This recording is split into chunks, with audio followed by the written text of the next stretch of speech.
দেওয়ার জন্য আমাকে রাস্তা করে। তাহলে নিয়ামত পাত্র সবাই না, যেখানে যেখানে নিয়ামত পাওয়া যায়। নিয়ামত জিনিসটা যদি লবণের মতো হইতো তাহলে বাজারে দোকানের সামনে বাটির মধ্যে রাখতো, কিন্তু না।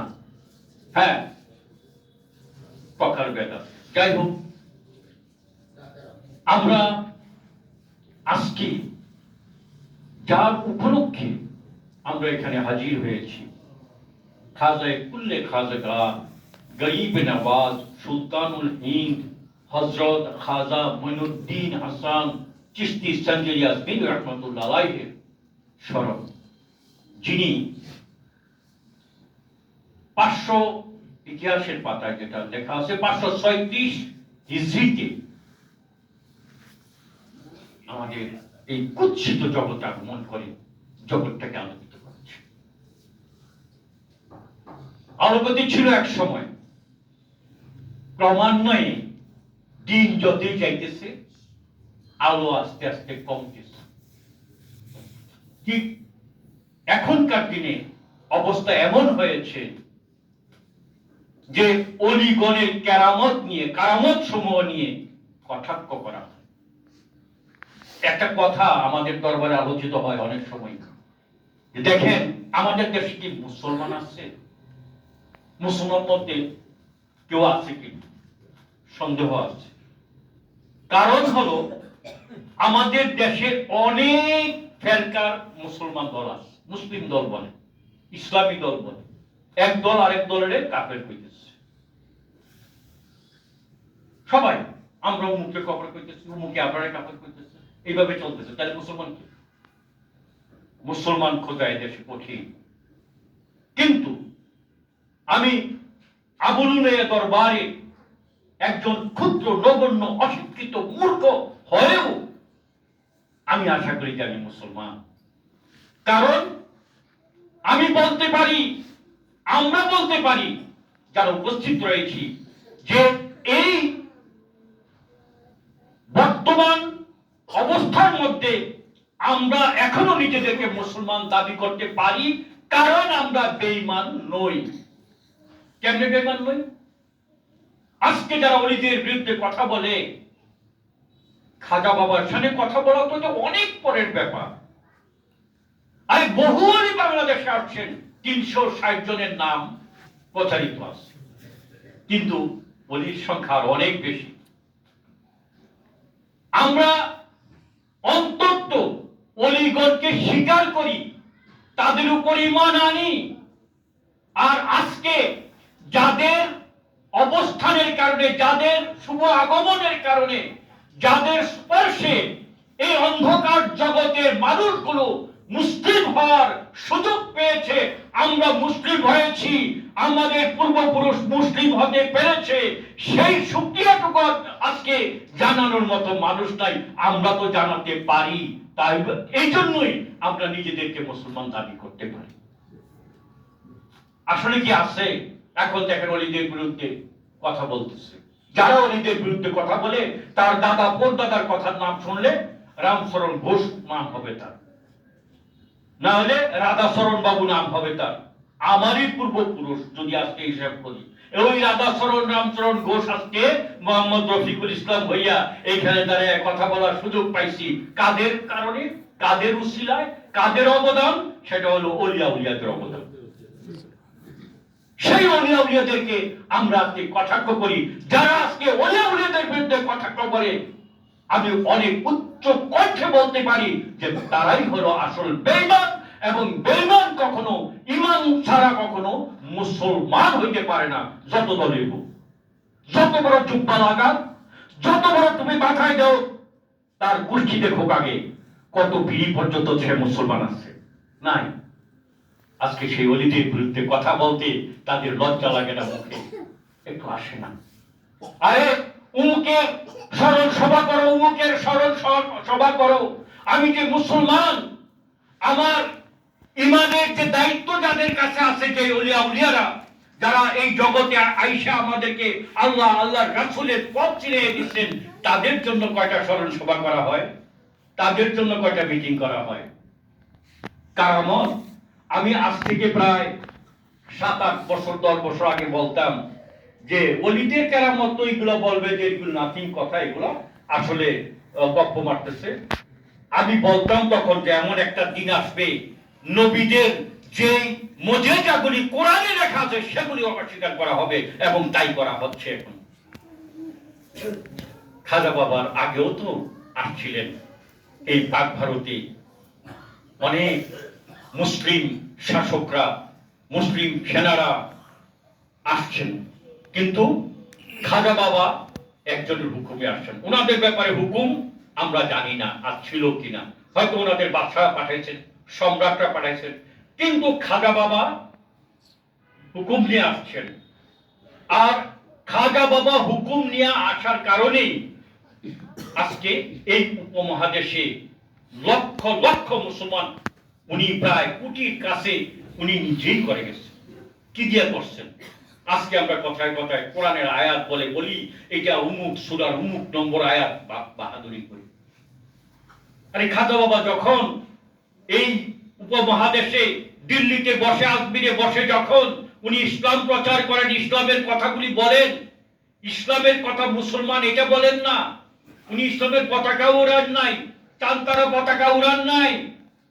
উনি তখন উনার মায়া, মহব্বত, ভালোবাসা, সুন্দর সুন্দর কথাগুলি বলে মানুষদেরকে আকৃষ্ট করছেন।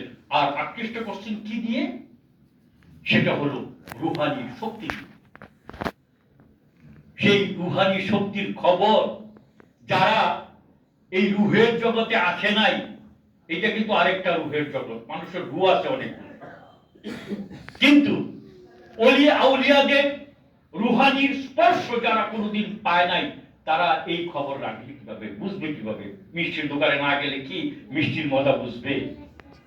তো যাই হোক, তো সেইখানে খাজা বাবা আজমির শরীফে আসছেন, কোন কোরআনের আয়াত বলেন নাই, কোন হাদিস বলেন নাই। আমি একটা কথা প্রায় খুব আক্ষেপ লাগে আমার, যে সবচেয়ে বেশি মসজিদের দেশ আমাদের দেশ। প্রতিটা শুক্রবার হেদায়েত করা হয়, ঘন্টা ব্যাপী নামাজের ওয়াক্ত লেখা আছে যে 1:15 নামাজ হবে, কিন্তু দেখা যায় যে খতিব সাহেব ওয়াজ করতে করতে 1:15 বেজে যায়, খবর নাই। ওয়াজ করছিল এই খবর নাই, লেখা আছে যে এই খবর নাই, কারণ ওনার কথাগুলি বলতে হবে, নামাজে না আসলে 80 হুব্বা দুজখে জ্বলবা। এই ভালো কথা কই? এত ভয় দেখায় তো আজ পর্যন্ত ওয়াক্তি নামাজের মধ্যে এই 5 তলা মসজিদের নিচতলার অর্ধেক পর্যন্ত ভরে না। আমি তো অনেক মসজিদে নামাজ পড়ছি, দেখছি। আমি জিজ্ঞাসা করি, ভাই 5 তলা কেন বানাইছেন? ভাই নামাজের জন্য। কই নামাজের জন্য? কই এই বেলা 4 বেলা নামাজ পড়লাম, ওয়াক্তি নামাজ। কই একবারও তো দেখলাম না যে নিচতলাটার অর্ধেকটা করতে। 5 তলা বানাইছেন করো। ভাই শুক্রবারে তো আসে। তাহলে আপনার এই যে শুক্রবারের জন্য এত কিছু করছেন, 5 তলা জুইরা আপনি এসি লাগাইছেন, কার্পেট লাগাইছেন, অনেক কিছু করছেন, সাউন্ড বক্স লাগাইছেন, অনেক কিছু করছেন, তাহলে তার মূল্য বেশি, জুম্মার নামাজের মূল্য বেশি। যাই হোক, তো এরকমই হয়। ওয়াজ এত করার পরেও কিন্তু আজ পর্যন্ত মানুষগুলা 5 ওয়াক্ত নামাজের জন্য দেখা যায় না যে মসজিদটা ভরে। কারণ কি? কারণ ভয় দেখাইয়া কোনোদিনও অন্তরে টানা যায় না। অন্তরে টানা হলে মহব্বত টানতে পারে। খাজা বাবা সেই মহব্বত দিয়া এই উপমহাদেশে ইসলাম প্রচার করেছেন। তো আমরা থেকে শিখলাম এই কথা। ভাই, আল্লাহ পাক বলেছেন যে ওয়া কালিলুম মিন ইবাদিয়া, আমার ইবাদি বান্দার সংখ্যা কম থাকবে, কম হয়ে যাবে। তো এইটাই আমাদের হয়েছে, আমাদের যে ইবাদি বান্দা, মহব্বতের বান্দা, আল্লাহকে ভালোবাসার বান্দা সংখ্যা কমে গেছে।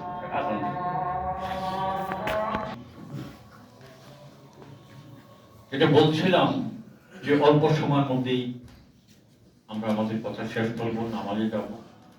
তো ভাই, আজকে আমাদের এই বাংলাদেশের প্রেক্ষাপটে আমরা যে ওলিদের নাম শুনতে পাই, যে খাজা বাবার মাহফিল করতে পাই, এই সৌভাগ্য আমাদের হলো কিভাবে, এটা আমাদেরকে চিন্তা করতে হবে। দেখেন, যে যত কথাই বলুক, শিক্ষক ছাড়া যেমন ভাবে কেউ শিক্ষিত হতে পারে না, মেডিকেল কলেজে না গিয়ে কেউ ডাক্তার হতে পারে না, ইঞ্জিনিয়ারিং ইনস্টিটিউটে না গিয়ে কেউ ইঞ্জিনিয়ার হতে পারে না, ঠিক তেমনি মুসলিম হতে হলে, ইমানদার হতে হলে, যারা ইমানকে রক্ষা করেন, যারা ইমানের পথ দেখান, তাদের কাছে না গেলে ইমানদার হওয়া যাবে না। যত কিছু এই জায়গাতে আসলেই সবচেয়ে বড় সমস্যা। বলে কি, মা বাবার খেদমত করো, 5 ওয়াক্ত নামাজ পড়ো, রোজার সময় রোজা রাখো, টাকা থাকলে হজে যাও, তোমার জন্য বেহেশত একেবারে নির্ধারিত হয়ে গেছে। এইসব লোক দেখায় কোনো লাভ হবে না। আমরা একটাই জানি যে উকিল ছাড়া যদি কেসটা করা যায়, তাহলে মহাবিচারের দিন সেদিন উকিল ছাড়া কিভাবে দাঁড়াবে? আল্লাহ পাক নিজে জানাতে পারতেন না এই জগৎটাকে, তো আল্লাহ পাক কেন ওলিয়া উলিয়া গাউস কুতুব কেন দিচ্ছেন? আমাদেরকে শিক্ষা দেওয়ার জন্য। দেখো, যাই করো না কেন, প্রত্যেকটার জন্য তোমাদের সাহায্যের দরকার। তো শয়তান তো একজন আছে যে বলছিল, আমি তোমার এই বান্দাদের সবাইকে পথভ্রষ্ট করব। আল্লাহ পাক যখন ধমকের চোখে তাকাইছেন, তখন বলে কি, ইল্লা ইবাদাকা মিনহুমুল মুখলাসিন। না না আল্লাহ, যারা তোমার খালেস বান্দা, তাদের ধারে কাছে যাব না। তখনই শয়তান বলছিল খালেস বান্দাদের ধারে কাছে যাব না। তাহলে খালেস বান্দা খুঁজা খুঁজা তাদের কাছে যদি আমরা যাই, শয়তান আমাদেরকে ভয় পাইব না?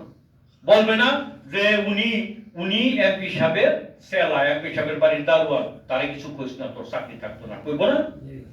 এমপি সাহেবের দারোয়ানের যদি এত দাম হয়, তাহলে আল্লাহর ওলির খাদেম যদি হইতে পারি, অন্তত পাওড়া মুছা দিতে পারি, আল্লাহর কাছে কি আমার দামটা হবে না? তারা তো আউলিয়া, আউলিয়া তো হলো ওলির বহুবচন নাকি? তো আউলিয়া বন্ধু, আল্লাহর বন্ধু, যাদেরকে কোরআনের বন্ধু হিসাবে ঘোষণা দিয়ে দিয়েছেন। আল্লাহ না দিলে তো পারতেন, রাসূল পর্যন্ত থাকলে তো পারতেন, নবী পর্যন্ত থাকলেই তো পারতেন, তারপরে ওলির কথা কেন বলছেন? কারণ বন্ধুর কোনো সীমানা হয় না। রাসূলের জন্য মোহর লাগে, নবীর জন্য নবুয়তের মোহর লাগে, বন্ধুত্বের জন্য মোহর লাগে না। বন্ধুত্ব অর্জন করে নিছে তারা নিজেরা, তাদের নিজেদেরকে ফানা করিয়া, নিজেদেরকে পোড়াইয়া জ্বালাইয়া তারা বন্ধু, আল্লাহর বন্ধু হয়েছে। তাদের যদি সঙ্গী হওয়া যায়, শয়তান আমাদের লাঙল পাইব, খোঁজ পাবে। তাইলে নাজাতের চিন্তা কি আমার করতে হবে?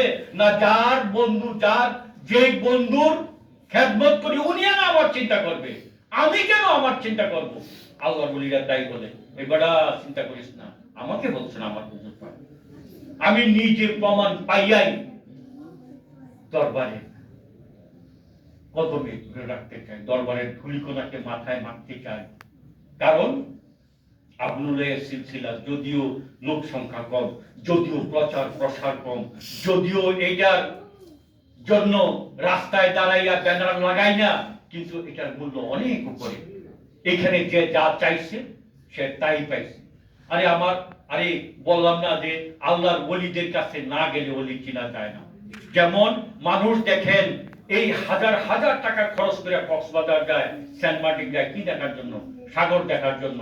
সিলেটের মানুষকে যদি নিয়ে যায় না ওইখানে, দৌড় নিয়ে এলে তো আমার বাড়ির সামনে আছে, কত বড় আওর, যেটা আওর কর, তারা মজা পায় না। কিন্তু এই যে শহরের মানুষগুলি, তারা হাজার হাজার টাকা খরচ করে একদিনে তারা 7,000 10,000 টাকা খরচ করে, এমনি যদি 7 দিন থাকে 70,000 টাকা খরচ হয়ে যায়। তো সেই জায়গাতে তারা ওইখানে যায় কেন? সাগর দেখার জন্য। তাইলে আমরা কি দেখি? আরে আমাদের তো দেখতে হবে, নিজেদেরকে যদি পরিশুদ্ধ করতে হয়, তাইলে শুদ্ধ। কোরআনের মধ্যে বহু জায়গায় আছে রাসূল কেন পাঠাইছেন? পরিশুদ্ধ করার জন্য, আল্লাহর আয়াতকে শেখানোর জন্য, মানুষদেরকে পরিশুদ্ধ। এই যে পরিশুদ্ধ কথাটা তাই বুঝায় না, সবকিছু বুঝায়, সালাত মানে নামাজ, এটা বুঝাইবো, কিন্তু রাসূলকে পাঠাইছে পরিশুদ্ধ করার জন্য। আরে তার কাছে না গেলে পরিশুদ্ধটা হবো কিভাবে? ওলিয়া উলিয়াদের কাছে না গেলে পরিশুদ্ধ হবো কিভাবে? তাদের কাছে না গেলে আমরা পাবো কিভাবে? যাই হোক, আমরা আসলে চিনতে পেরেছি আমাদের অলির কারণ। এই দরবারটা যারা আসছে, এই দরবারে যারা মনোযোগ সহকারে এই দরবারে খেদমত করতে পারছে, প্রত্যেকেই কিছু না কিছু পাইছে। আমাকে আমার মাওলা একটা কথাই বলছিল, তোর জন্য তুই চিন্তা করিস না, তোর জন্য আমি চিন্তা করি।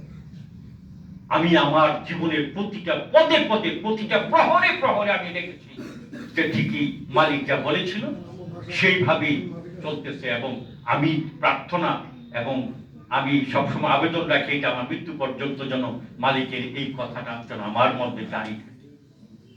তো যাই হোক ভাই, খাজা বাবার বিশাল সেই কথাগুলি বলার মতো সময়, যোগ্যতা সবকিছুই লাগে। আমার তো ভাই কিছুই নাই, মূর্খ মানুষ, আমি কি বলবো। মোল্লা সাহেব আসছেন, পরবর্তীতে উনি বলবেন, ওনার অনেক কারামত আছে, যিনি বললে তো একদল লোক তো বলবেই যে খবরই নাই, লোটার মধ্যে আনা সাগরের সমস্ত পানি ঢুকায় ফেলায়, এটা কি সম্ভব? একজন সাধারণ একজন জাদুকর যদি পুরা যদি হোয়াইট হাউসকে গায়েব করে দিতে পারে মানুষের চোখের সামনে, হোয়াইট হাউস গায়েব করে দিচ্ছে কে? জাদুকর। সে কি? সে কোনো মুসলমানও না, সে একজন খ্রিস্টান, ভুল ধর্ম পালন করে। খ্রিস্টানেরও তো একটা ধর্ম ছিল, খ্রিস্টানের কথা তো কোরআনে আছে, কিন্তু এখনকার যে খ্রিস্টান আছে এরা তো আর আসল ধর্ম পালন করে না। সেই খ্রিস্টান এক ব্যক্তি দেবী, সে হোয়াইট হাউস গায়েব করে দিচ্ছে। সে যদি পারে, তাইলে আল্লাহর ওলি যাদের কথা আল্লাহ পাক কোরআনে বলতেছে যে আমি তাদেরকে অলরেডি ঈমানকে তাদের কলবের ভিতরে কুলুবিহিমুল ওয়া কাতাবা ফি কুলুবিহিমুল ঈমান ওয়া আইয়াদাহুম বিরূহিম মিনহু, বলতেছেন যে আমি তাদের অন্তরে ঈমানকে একেবারে সার্টিফাই করে দিছি। এরপরে তারা কি করবে না করবে আর লেখালেখির দরকার আছে নাই তো। যখন একটা ডাকাত, একটা চোর, একটা বদমাশ যখন চেয়ারম্যান সাহেবের থেকে সার্টিফিকেট নিয়ে নেয়, তখন কি ভিসা পাইতে তার সমস্যা হয়? কখনো হয় না। সেই ইমানদার ব্যক্তির কথা আল্লাহ পাক বহু জায়গায় এরকম বলছেন, হাদিস শরীফে আছে যে আল্লাহ পাক যখন তার মুমিন বান্দাকে মুমিন হিসাবে যখন ঘোষণা দিয়ে দিবেন, তার আর পাপ বলতে কিছু থাকবে না। সে যে পাপগুলি করবে এইগুলি পর্যন্ত একে পরিণত করা হবে। আমরা তো আমরা চিনি, আমি চিনি আমার মালিককে। আমার মালিকের জবানে শুনেছি এই দেশে বড় বড় ওলিয়া উলিয়ারা আসছেন। এই সিলেটে আসছেন সাধারণ বাবা, উনি সিলেটের অত্যাচারী রাজা গৌর গোবিন্দকে ধ্বংস করে দিয়ে ওইখানে ইসলামের পতাকা উত্তোলন করছেন। এইভাবে চট্টগ্রামে আসছেন, এইভাবে নর্থ বেঙ্গলে আসছেন, বিভিন্ন জায়গাতে চতুর্দিক আইসা ইসলামের আলো জ্বালায় দিচ্ছেন। সেই আলোকেতেই আজকে, সেই আলোতেই আমরা আলোকিত হয়েছি। সেই আলোটাকে যদি জ্বালায় রাখতে হয়, তাদের কথার যেই রসদ সেইটা যদি আলোর মধ্যে না থাকে, তাহলে আলো তো জ্বলবে। সেই যারা আলো জ্বালায় দিয়ে গেছেন তারার নাম জপাটাই হলো এই আলো জ্বালায় রাখার রসদ। সেইটা যখন যার মুখ থেকে তার বিরুদ্ধে যাবে, তখন তার ভিতরের আলোটা নিভে যাবে, তখন সে হবে জিন্দা মরা। আমাদের এই বাংলাদেশে জিন্দা মরা মানুষের সংখ্যা অনেক বেশি, ঠিক না? কারণ যারা উলিয়া উলিয়াদের বিরুদ্ধে কথা বলবে তারা জিন্দা থাকবে। যাই হোক, আমরা আসলে আমাদের আকা মাওলার উসিলায় আমরা এখানে আমরা উলিয়া উলিয়াদের সেই রাস্তা চিনছি, আমরা এই রাস্তাটা ধরে রাখবো, এটাই হলো আমাদের কাজ। এবং এই পথে আমরা চলতে পারলে আমরা শুধু চলবো না, আমাদের সন্তান, আমাদের প্রতিবেশী, আমাদের বন্ধু বান্ধব যারা, কাদেরকে আল্লাহ পাক হেদায়েত করে জানে না, মানুষের ভুল তাফসীর করে বলে আল্লাহ পাক যাকে হেদায়েত করবেন। আল্লাহ পাক হেদায়েত কখন করবেন? মানবের যখন ইচ্ছা হয় তখন আমার করবেন। আমার ভিতরে যদি ইচ্ছেই না হয়, আরে যখন মানুষের কানে সীসা ঢেলে দেয়, কেন ঢেলে দিবেন আল্লাহ? ততক্ষণ পর্যন্ত ডালবেন না যতক্ষণ পর্যন্ত সে ভালো কথাটা শুনতে পায়। ভালো কথাটা সে যখন কানে ঢুকায় না ঢুকাইতে এক সময় এমন হয়ে যায়, তখন আল্লাহ পাক রাগ হয়ে যান, হয়ে তার কানে বিষয়টা ভালো জিনিস সে দেখতে ইচ্ছা করে না, না দেখতে দেখতে দেখতে দেখতে আল্লাহ পাক এমন একটা সময় আসেন যেই সময়ে আল্লাহ পাক রাগ হইয়া তখন তার চোখে পর্দা ফেলাই দেন, সে যেন আর ভালো কিছু দেখতে না পায়, হেদায়েত হওয়ার রাস্তা বন্ধ হয়ে যায়। আল্লাহ পাক কি আগেই দিয়ে দিচ্ছেন? ব্যাখ্যায়। যাই হোক, আমাদের সৌভাগ্য যে আমরা এই দরবারে আসার সুযোগ পেয়েছি, এই দরবারে আমরা দীক্ষা নেওয়ার সুযোগ পেয়েছি, শিক্ষা নেওয়ার সুযোগ পেয়েছি। তো এটাই হলো আমাদের সবচেয়ে বড় পাওয়া। মানুষ দিনের দিন ভালো মানুষের সংখ্যা কমে যাবে, এইটা কোরআন হাদিস সবখানে এই কথাটা জারি আছে যে ভালো মানুষের সংখ্যা কমে যাবে, ইমানদারের সংখ্যা কমে যাবে। তো এই সময়ে কিন্তু আমরা উপনীত হয়ে গেছি।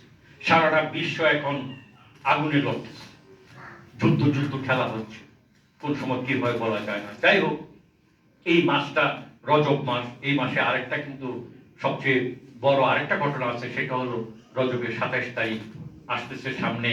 আমাদের রাসূলের খুদা, আমাদের রাহমাতুল লিল আলামিন, যিনি সাক্ষাতের জন্য মেরাজ, মেরাজ শব্দ অর্থ তো সাক্ষাৎ, সাক্ষাতের জন্য আল্লাহর আরশে গিয়েছে। এই নিয়েও সারা বিশ্বে এখন বিভিন্ন, বাংলার বিশ্বে, অন্য বিশ্বের কথা কমই বলি, বাংলাদেশের আনাচে কানাচে চলছে এই নিয়ে কানাঘুষা। আরে না, দেখা দেখা হয়, দাওয়াত দিয়ে দিচ্ছে, দেখা না করছে। আল্লাহ পাক এত বড় কাজ করবে, আকাম আল্লাহ করে, আকাম তত করে মান, আমরা সেই আকাম করতেছি। তো সবে মেরাজের মাস এটা, এরপরে পরবর্তী মাস আছে সবে বরাতের মাস, এরপরে রমজান শুরু হবে। তো আমরা এক এক করে সবগুলি আমাদের সামনে যেই আল্লাহর যে নিয়ামতগুলি আমাদের সামনে আসলে প্রকৃত নিয়ামত, সেই নিয়ামতগুলি আমরা গ্রহণ করব আনন্দে এবং শ্রদ্ধার সাথে। আর আমরা প্রতিবার ওলি আউলিয়াদের নাম যতবার শুনি, ওলি আউলিয়াদের কথা যতবার শুনি, আমরা যেন মাথা নত করে তাদেরকে শ্রদ্ধা জ্ঞাপন করি। এই থাকবে আমাদের শপথ, এই থাকবে আমাদের কাজ, এটাই হলো আমাদের এবার। সবার কাছে ক্ষমা চেয়ে আমার কথায় যদি কারো কোনো কষ্ট লেগে থাকে আমাকে ক্ষমা করে। আসসালামু আলাইকুম ওয়া রাহমাতুল্লাহি ওয়া বারাকাতুহু।